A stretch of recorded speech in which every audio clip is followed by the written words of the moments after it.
Hey y'all, good evening. It's Tuesday.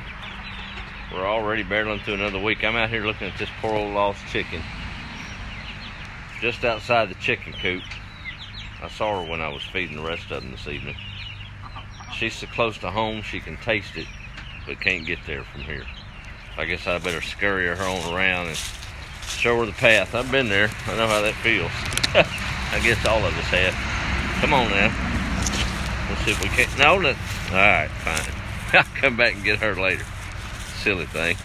Maybe she'll follow me. Who knows? We'll go through the shortcut. Oh, there's no signal over there. Look at me. Walking in circles already this evening. Hope y'all's week is going good. I'll tell you, thinking over the past few days, and of course I was going to plant the greens over the weekend, got everything prepared, and I've had a pack of mustard and turnip green seed for about a month and a half, and lo and behold, I've misplaced it. I've toted them seeds around and moved them around, and now I couldn't find them, so had to run by Lone Star this evening and get refueled on that. And I'll never forget one of the most memorable lessons I had in Sunday school way back in the day. Object lesson was with mustard seeds. Y'all with a Christian background know where I'm going with this. In the Bible it says, have a faith as small as a mustard seed, you can move a mountain. So it got me to thinking out there, boy, them things are tiny too. But we got them planted. In October, kind of gets me rolling on faith, I guess, more than other ones. My only daughter out of the children, got 3 sons and a daughter, and her name is Faith. Her birthday's this month. But more than that even, my granddad on my dad's side, time I read the speech that I shared there on the page, picture of him and grandma, 1943 they got married. They made 70 years before he went on to his reward in 2014. An impressive legacy. And I'll tell you, they did come from a different time. Most of us, if we think about it, and blessed to have known our grandparents for any length of time from that era. They came up through that old Great Depression. He was born in 22, so he was a child right in the thick of it. They used to say, you use it up, wear it out, make do or do without. That was just kind of how they did things, and that applied to their marriage as well. You just didn't walk away from it. It wasn't an option. Might be a couple, 3 years that you just didn't feel like you was in love with each other like you should be, but you didn't throw it away. You figured it out, made it work. So blessed to have that heritage and miss him greatly. He and I talked a lot there in the later years of his life before a semblance of senility kind of took over there late in his years. But every Wednesday we would have a talk. And boy, I was into politics back then, and I'd give him the what for, or thought I was.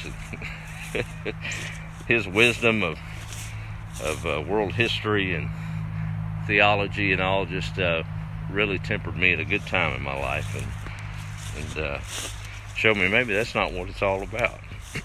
So really missing him. Tomorrow would have been their I guess they're, with him gone, it's their anniversary tomorrow when they got married, October 3rd. And my mom celebrates her birthday tomorrow, so lots of stuff in October.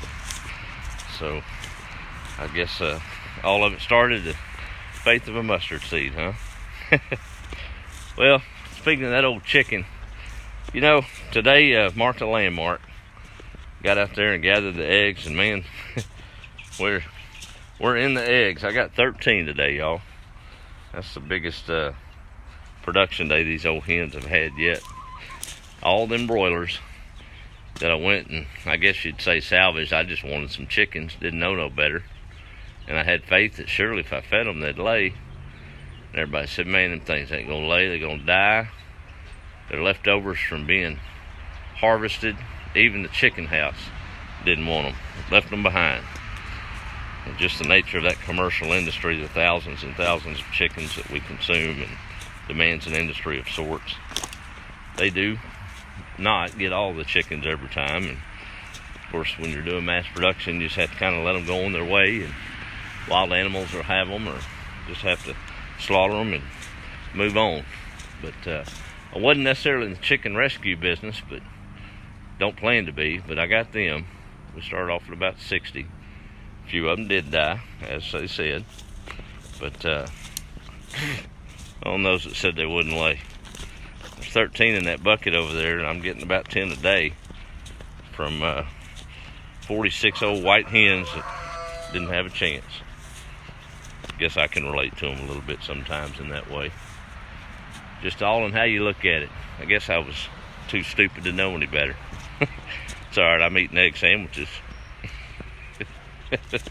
Anyway, but pretty proud of them old hungry things. They're about to eat me out of house and home. I don't know if they've laid their weight in what I've spent in feed on them things. Saw a little anecdote the other day. Said a farmer won a big $1 billion lottery. Big lottery. He was in the money.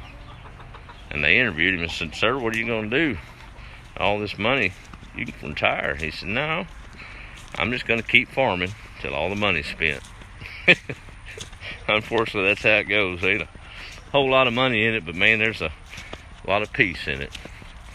Looking at that old sun setting again. It's kind of moving on us as it does this time of year. Now it's coming down over here. So, still off that front porch. So we'll take it. Got the lettuce in, some green onions, and I did get the mustard greens planted today. Still got to put the turnips in a couple more rows. Picked 12 ears of corn off of 9-foot tall stalks yesterday. That was kind of cool. So we're putting them up. We'll have corn all winter, I guess. Maybe it's a refreshing change to all the hate and anger we see all over the place. Man, it's just rampant. I think my granddad, one of the things that really stuck out in my mind about him, and he said it once, he said it 1,000 times, that he was a man in constant search for truth. A man that taught world history at a high school level.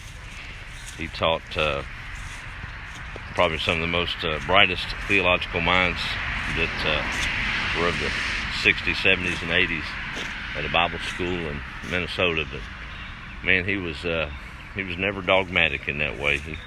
He understood that we as finite humans may not have all the answers, but we did have a Savior that did, and that's where he put all his faith in. Well, I remember many a Sunday morning down in Orange, Texas, there on that little home on Gandy Street.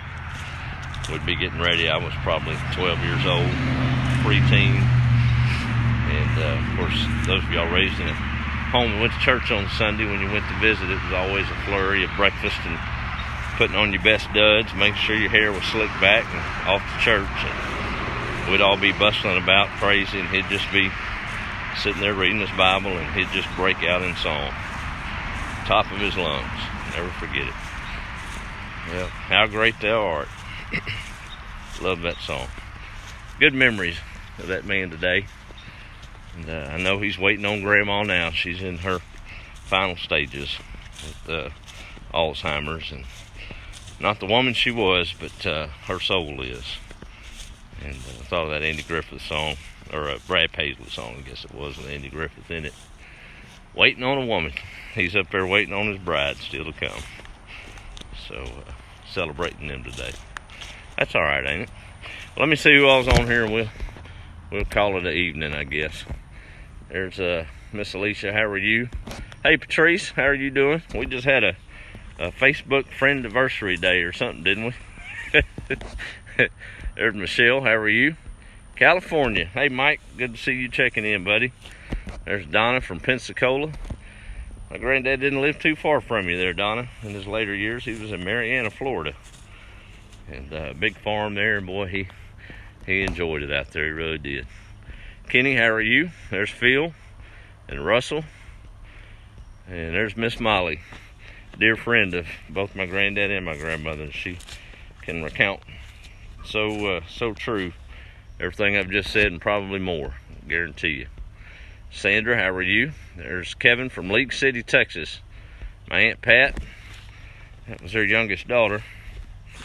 And you were blessed. I was blessed to be his grandson. You were blessed to have been raised by such a good couple, I'll tell you. Pamela, how are you? I got to quit talking about it. I'm going to get teared up, y'all. Hey, Connie from Caldwell, Texas. Marcy, how are you? Let's see, I think I got everybody there. Sandra and Helen. Okay. And Oregon's in the house with Melinda. So, well, we're in full swing for the week. Peas, I think, are about done. Believe it or not, I think they might have got a little bit too much rain on them. I ain't complaining, I'm just stating the fact. But purple holes, they filled out with a lot of pods, just didn't make the peas like they should. But we've got a few messes of them, and we're not complaining. The corn's sure doing good, though. Look at the Three Sisters plots over there. They're tasseling out, and beans are running up the stalk. I think that might work out all right. So, Kimberly and Faith are pretty much neck and neck. Kimberly's ahead on corn, and Faith's ahead on squash. So, call that a tie, maybe? Both of them are yellow. I don't know. Anyway, kind of a cool experiment. Learned a few things about spacing I'll apply this spring. Shoot, I probably won't be able to walk this whole place if I had my druthers. Be all field out here. Field and chickens, I guess. Speaking of which, I forgot about that one still out. I got to go get her in. I don't think she'd fare well. That's one thing about them big old broilers. They don't move too fast. So, better show her the way to the coop. I don't know how she got around there, but got to wandering. Guess we all wander a little bit sometimes. Need folks to show us back in the coop. You can only do that with love and a smile. Hate won't get it. So I may even pick her up, put her in there, save her a walk. How's that? Well, let me get off there and do that. And I guess Wednesday's a busy evening. Be over at church tomorrow evening, so it might be Thursday before we talk to you again. But loving this weather, mild temperatures, and beautiful sun. Y'all have a good evening and celebrate life and our heritage. Go make somebody smile. Be the light. It's not hard. Talk to y'all later.